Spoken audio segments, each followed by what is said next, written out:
the most common like major error, I would say, is betting too big too early on a product. Hurts profitability, it hurts distribution, it hurts maneuverability. There's actually this more complicated layer of inventory planning beyond just total demand by SKU. How much should I order per fulfillment center? Managing inventory is hard. All right, we're back. Episode 40. What's cracking, Dylan? It's all about inventory, John. That's what's cracking. It's fundamentally what e-commerce businesses sell, so it's important to get it right. Yes, and it's hard. Managing inventory is hard. And so what we're going to do today is we're going to talk about the most common inventory planning traps that Dylan sees and that I see so that you can avoid these when you're scaling your brand. So I want to start with Dylan. Dylan, what are some of the biggest traps that you see brands fall into when it comes to inventory planning? In fact, actually, let's start with, if you had to choose one, this is the one I see most frequently, and then I'll go with mine. What is it? What's the most common trap you see? Well, I think that the most common trap would be not connecting your marketing plan and strategy into your inventory planning strategy and ordering the wrong stuff, or then moving through the wrong stuff. Because I think that almost every brand could do a better job of that currently. But that's like an upside game, not like a risk. It's more of like, if you did it better, you could get even more yield, better profitability and cash flow. The most common like major error, I would say, is betting too big too early on a product that does not have a lot of historical data or is first time customer dominant. So like, Yeah. I love low MOQs when possible for testing new products. I don't think it is safe to go and do a high MOQ count. Well, sometimes it can be depending on what it is, but I'd say that most brands get into bad positions not because they order too little inventory, but because they order too much. And that's easier said than done, because you obviously want to make sure you buy enough to have the upside. But what can cause serious liquidity issues is when you order way too much of something, and you don't want to be that brand that is sitting with 2 or 3 years of something on hand. That is no fun. Hurts profitability, it hurts distribution, it hurts maneuverability. I'd say that's like the biggest one, is just over ordering in general, most commonly for newer products. Yeah, man, it's funny. I asked this question just like shooting from the hip, and I'm like, man, what's the most common one I see? Because I thought I had an answer, and then you were talking, and I was like, wait a second. Maybe that's not my answer. Like a general concept that I see kind of violated, or best practice that I see violated most frequently with inventory planning, it's relying too heavily on what I call an intervention forecast versus the momentum forecast. And what that basically means is the momentum forecast is the historical data trend, right? Some people call it the baseline forecast. And although I don't believe that you should use a momentum forecast exclusively, right, to be 100% of your demand signal, I see brands too much look at the intervention layer, which is like the adjustment they make up or down to the momentum forecast to land on the exact demand plan. I see brands just all too often place too much reliance on the intervention layer. And I would say the second one is just not thinking about debt maturity relative to the inventory cycle, having to pay debt back faster than you turn the inventory that you used the debt for. Yeah, I think that makes total sense. I think that like the biggest, or one of the most common examples would be for first time customer dominant brands. If you're already running low margin on acquisition, like let's say you have like 5% left, or $10, or insert some small amount here.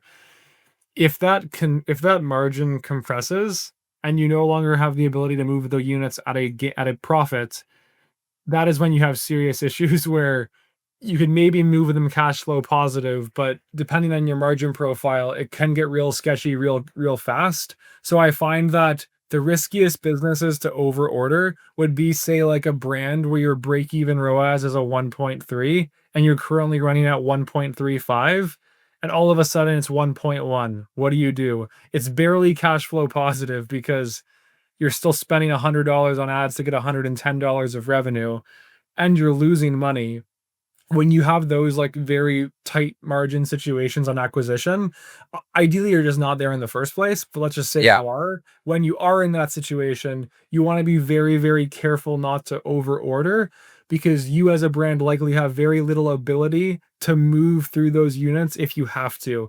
In previous episodes, you've said like, what's your liquidation strategy? Like, I think it's fair to say at some point you're probably going to order too much of something, and that's going to happen. It's part of the game. Yeah. And no Yeah. Yeah. one has the perfect I crystal don't ball. care how good you are at inventory planning. It's going to happen. Yeah, so it's like, what's your strategy to move it? Well, those brands have the worst toolbox to try and to try and move things Yeah. generally.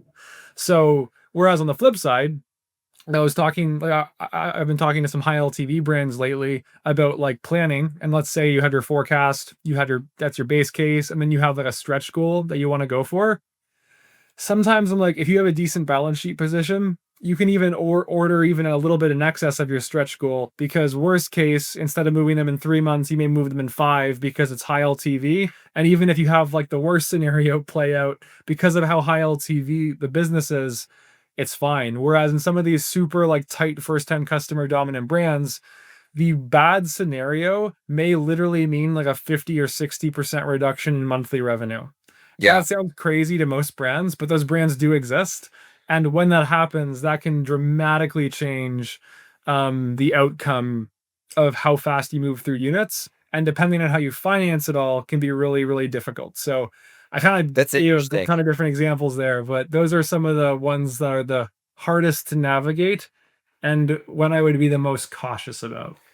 Okay, so there's a concept in finance that I was just thinking about as you were talking, which is the concept of margin of safety.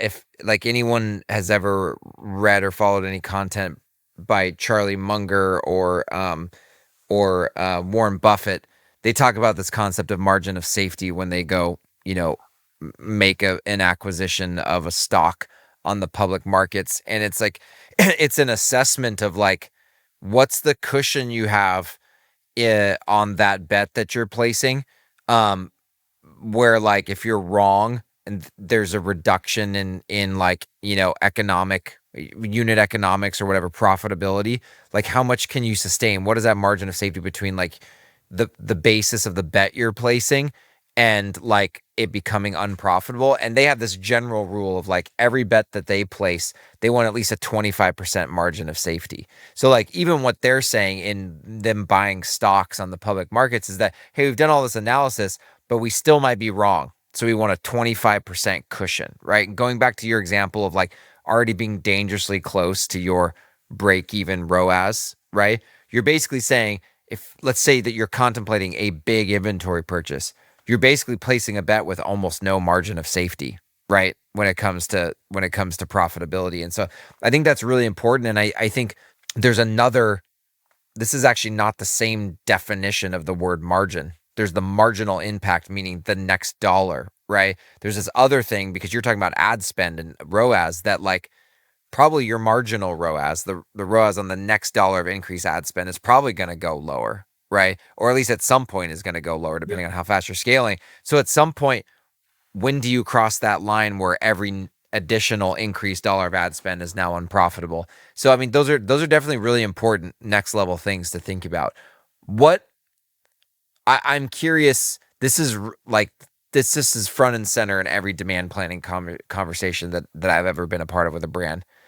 Like, when is it okay to rely more or less on historical data, in your opinion, from a growth marketing standpoint? Because to me, I think that's usually the biggest debate. Like, what are the cases when it's better to rely heavily on historical data, and what are the cases when it's okay to depart from historical data a bit? Well, I think that at any given time, most businesses are probably demand planning with a little bit of both, in the sense that most businesses are launching new products in the e-com space every year, and most businesses are reordering products they've sold in the past every year. So I think that for the products that you're reordering or the categories you're reordering with a lot of data, you can probably run off the historicals in terms of understanding like the seasonality, the mix as a percentage of total sales, But you still have to be looking forward based off of your marketing strategy to understand if the future is likely to look like the past. Because obviously, if you just run off of historicals, it's possible that things have changed in terms of inside of your marketing calendar when doing your demand planning. On the flip side of that, though, with newer products where there's limited historical data, in my opinion, that can still be somewhat based off of your historical data, especially if it's a similar category. But I generally think that you have to be a little bit more of a risk manager when you're going on new products, because you can maybe have a low MOQ initially and use that data to inform the next MOQ, but depending on the reality of how you moved those units initially, how much excess margin there was on ads, or was it mostly email and SMS and you haven't validated it on ads, order sizing on the subsequent orders for newer products, I think is much more a discussion on downside planning than it is Yeah, on upside planning. There's for sure. probably exceptions, whereas for the historicals, it's more of a conversation around upside planning while taking into account risk, but you're really buying more stuff because you're chasing upside. Yeah. Whereas in the newer products, you don't really know what upside is. So it's more like, if I buy if I put 50 grand into this product, and worst case it takes me 6, 7, 8, 9, 12 months to move through, can I live with that? Okay, so I was thinking about something as you were talking there. There's this concept of the pre-mortem. I don't know if you ever heard of this. There's a guy named Keith Cunningham. I think he's from Austin actually. He wrote this book called The Road Less Stupid. You should check it out. It's actually a really good book. But it's called The Road Less Stupid, and it's basically, he's an older dude. He's bought and sold and scaled a bunch of different businesses, and it's basically like his like contribution back to the business community. He's like, here's all the dumb things that I've done, and I'm hoping that you can travel the road less stupid because you're reading all the stupid things I've done, right? And one of the things he talks about is this concept of a pre-mortem. So it's like when you're making a decision that has a lot of risk, instead of doing the classic post-mortem, hey, what went wrong when it's already happened? Ask yourself, if this initiative or this decision went haywire, why did it go haywire? And actually game that out ahead of time. That's kind of like the downside planning that you're talking about, right? And we actually just recorded episode 39 right before this, and we're talking about distributing cash. And one thing that I mentioned a couple times is like, make sure you have a backup plan. Decide on your backup plan before you take the cash out, not after you take out the cash and realize you took out too much or that the business is in a bad situation. It's the same thing here. Like, do a pre-mortem, ask yourself, if this ends up being a disaster of a decision, what went wrong? Game that out, and you don't have to like meticulously plan it, but have a rough backup plan if you're making a really, really big decision that has a lot of uncertainty in inventory. But I will say, I'm just going to be blunt. I've been doing ecom for like 15 years or longer than I want to admit to, and worked with dozens and dozens and dozens of brands at To Grow CFO. I am just going to be honest, just be willing to run out of inventory, dude. Like, and then realize you undershot the forecast and make it up the next time. If you have durability in your business, right?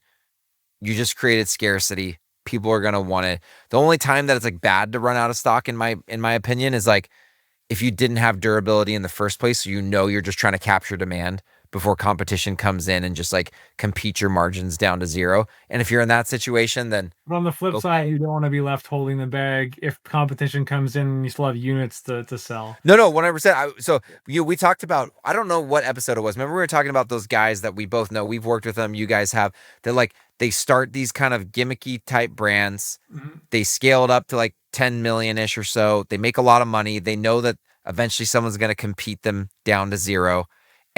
But they just extract cash to keep their inventory lean. And then once their unit economics are approaching like zero on an order level, they shut down and they go start another one. But they know that the whole time, and they're making sure they don't get stuck with a bunch of inventory. So I guess just know the game you're playing. I know we say that a lot, but like it's important. Know the game you're playing. Yeah, 100%. I have two more takes, and I'm curious to hear yours. So one thing that I've seen happen sometimes is when doing inventory planning and thinking about it as like, oh, well, last year I moved this amount of product in this category, so a lot of businesses think of inventory planning on like a product mix level. So I sold 30% teas, 40% this, 30% this. And then you basically go in the category, you order that much per category, and you double click into what percentage of each product in each category. It's not always safe just to go off of copying last year's mix by default, because it's possible that there were some things that sold well in terms of volume, but sold Yeah. poorly in terms of efficiency. Where I've seen brands basically have their demand planning team buy the wrong stuff because last year they bought too much of it. Then the marketing team had to push something on a lower margin or with a bad efficiency. So like you almost have to like look at the data, but then cross-reference being like, was this good revenue? Because not all revenue is created equally. Yep. So I think you have to kind of have like both. You have to look at the historical data and also to decide if that revenue is quote unquote like good revenue.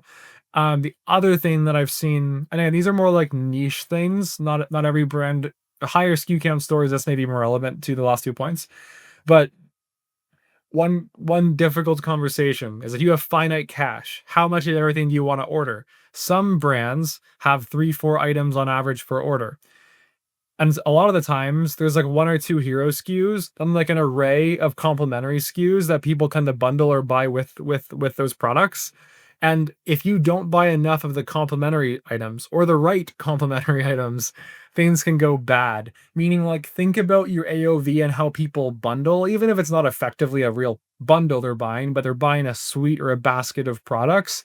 Make sure when doing your demand planning that you're accounting for that, because if Mm. the wrong kind of mix of product Oh, go out of stock, in some stores, it can actually be more catastrophic to profitability than you think. So those are my oh, last 2 takes. so there's actually an elaboration on this, which is not take this exact thing into account in terms of where you store and fulfill from those various products in a bundle if you have a multi-warehouse fulfillment network. I have seen this happen. So you may actually have nailed the inventory planning. There's actually this more complicated layer of inventory planning beyond just total demand by SKU, total purchase by SKU, and that's how much should I order per fulfillment center, or how should I break down that unified company level demand plan, and how much should I send to Amazon versus my West Coast D2C 3PL versus my East Coast D2C 3PL. And when you have bundles, it's even harder because you can have all the products in stock for a bundle, but one comes from one warehouse and 2 come from another. And there's 2 potential issues with that. One, suboptimal shipping cost, freight out cost, right? Because you're shipping from a suboptimal warehouse. But 2, depending on what the bundle is, it may be a weird customer experience where they get one of the products and the other 2, they're like, where is this? And so this one is actually very hard to get right. It gets really, really complicated. It does. I'm going to be completely honest about that. I ordered something a few weeks ago from a clothing brand. It came in 2 boxes, and I was like, I felt so bad for them. I was like, ah. Well, the hardest part is a lot of times, and again, I don't blame brands for this because this is not simple. A lot of times you don't even know it got fulfilled in 2 packages, right? You didn't. I think it would be different if you got an email saying like making it super clear. It's not always super clear. I've gotten something in 2 packages before from Amazon. Amazon screwed this up even. That's how hard it is, right? I've gotten something in 2 packages before and then called Amazon and been like, "Hey, I didn't get everything." And the customer support person didn't realize that it was shipped in 2 boxes, and they reshipped what I was missing. And so I got 2 of what I was missing. And so the point I just want to make is like, this is hard, but you do need to consider it because it has implications for the customer experience and for your unit economics in your freight out costs. 100%. That's a really good point. What are some of your inventory planning traps that you most commonly see? There's a few bullet points of like risk adjustments or areas of risk that I think people need to think about. This does overlap with some of the things you said, but like go through this checklist in your mind. Like, have you adjusted your inventory bet for what I'll call game risk, which is what are the games that are, or what are the risks that are inherent in the high LTV game versus the new customer dominant game versus the high SKU count game? Be clear about that. Adjust your bets for seasonality risk. We've talked about this before, but like, I just can't tell you how often I see this really mess a brand up with cash flow. Is that like, even if you're new customer dominant, if you have relatively even demand throughout the year, it's not as risky to over order because you can count on even demand throughout the year. If you're over ordering for this really big seasonal pop in demand and that does not come back for another 12 months, man, that can really, really hurt. And that's different risk than non-seasonal demand. And then being clear about obsolescence risk. I have a consumer goods brand, or sorry, a consumer electronics brand that we work with who ordered a huge amount of a product that worked with a certain kind of iPhone, and then Apple changed that connector, and all of a sudden that was going to become obsolete, right? So that's a lot more risk. And then, as I talked about before, departure from the momentum forecast. But those are some of the more kind of like down the middle ones. I want to talk really quick about a little known and not talked about trap. No one ever talks about this. It's very nuanced. I actually think probably, I would venture to say that actually I think most brands are making this mistake. How material the impact of this mistake is, I think varies by brand, but I think most brands are making this mistake and don't realize it. It's not doing a soft close on your inventory, your on-hand and in-transit inventory, before calculating your POs. What this means in its simplest form is that you do a validation of the data that you're tracking either in your 3PL or in your IMS software or whatever, of on-hand inventory, on-order inventory, and in-transit inventory. There's numerous reasons why your system that you're pulling from may not be up to date. Maybe someone hasn't posted all of the inventory received. Maybe someone hasn't booked all warehouse transfer orders. Maybe someone hasn't updated the spreadsheet. The bottom line is, no matter where you're housing your inventory data, before you go calculate, you can have a demand plan that says, this is how much we think we're going to sell, but what's the next step? Subtract your supply from that over some period of time, and then the shortage is your PO, right? But if your supply is wrong, when you go do that calculation, you're going to cut a PO for either too much or too little. So there has to be a process where you're going through and you're validating on-hand inventory, in-transit inventory, and open on PO inventory so that you get the right supply numbers before you calculate your PO.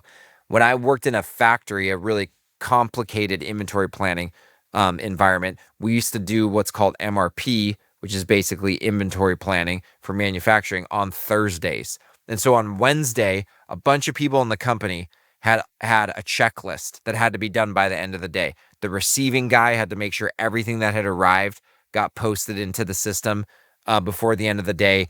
The purchasers had to make sure that all open POs were validated line by line, and anything that needed to be adjusted was adjusted. So there was a whole thing that needed to be done by a bunch of people. And then when that checklist was done, we hit a button to calculate how much needed to be produced or purchased. Make sure you don't have to overcomplicate this, but you do need to make sure that you validate the supply data before you calculate your POs, or the best demand plan in the world will actually still yield incorrect PO calculations. So, Dylan, is there anything with inventory planning that you think is something that most brands are missing and no one's really talking about it? Well, I think that the most obvious one to me that I think I've already touched on a little bit is just most marketing teams run on a contribution margin target, and that is great. I think that's that is a good thing to run on these days.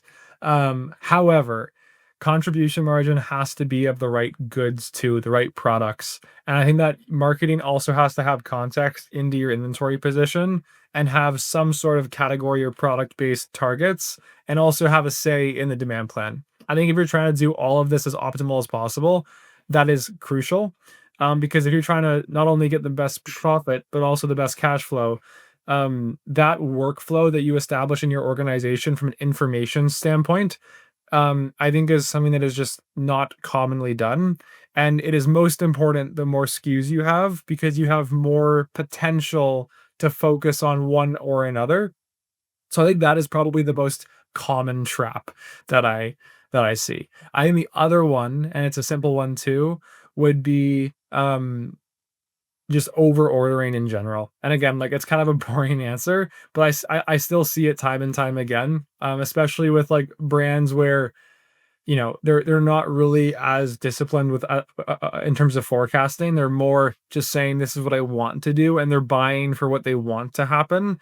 Mhm. I think it's two different things. You have your forecast and you have what you want to happen. And if it's a relatively close relationship, you might be able to order for what you want to happen. But maybe if you have a large gap, you have to buy for your forecast, and maybe you have a backup plan to airship something if you have the ability to go for your what you want to happen. But you have to be very disciplined with inventory planning, because when you talk about distributions, when you talk about, the risk to the business, it's often going to be one of the biggest risks if you get it wrong. So Yeah. it takes a lot of discipline to not get overly hopeful, I think. Can I be honest with you, man? Like, again, I've been thinking a lot. Well, I mentioned this in our last episode 39. I've just been thinking a lot about like how do you build a business that withstands the test of time, right? Like that just runs for many, many, many, many years. And there's a lot of things that go into that. But one of the big ones that I see brands get wrong all the time, and quite frankly, I see people at all kinds of verticals get this wrong, is like, don't box your business into a binary outcome with the decisions that you make, inventory or otherwise, right? Like businesses that withstand the test of time, they can survive being wrong. I think a lot of, especially in this day and age that we're in, where like social media content creators are so pervasive and can say whatever the heck they want and make everything look polished and nice and neat. Man, scaling a business over a long period of time, 10, 15, 20, 30 years, uh, it's not the social media version of that. That's not reality. The social media version is like everything just keeps going right. The reality is a lot of things go wrong all the time, like constantly. In fact, let me read this. This is important.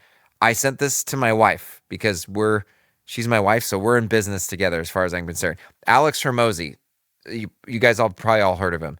Um, on LinkedIn, he said this today, and I needed to hear this. It says, if you're growing, you will have growing pains. If you're shrinking, you will have shrinking pains. If you've plateaued, you will have plateauing pains. Basically, everything is painful and everything feels hard. Business is hard no matter which cycle you're in.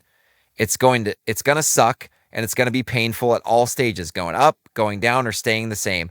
All feel painful. Having frameworks to think through which cycle you're in and how to stay the course makes it a bit more bearable. Business is hard, but you can't give up.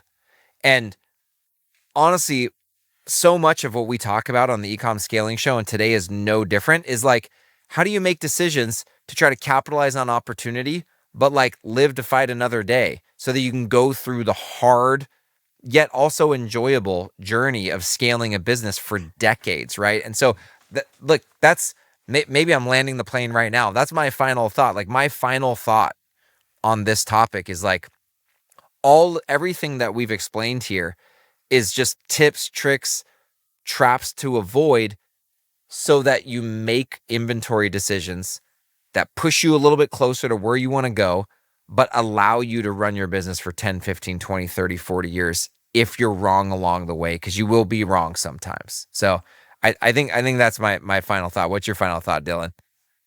I think that e-commerce is one of the industries, or just a consumer in general as an industry, is one of the industries where you can, for lack of a better term, financially blow up, even if you're somewhat profitable or like not losing much money, because of inventory. The fact that you're making bets, maybe using debt to make your inventory bets, and bets doesn't mean gambling. You're making an educated guess based off of something.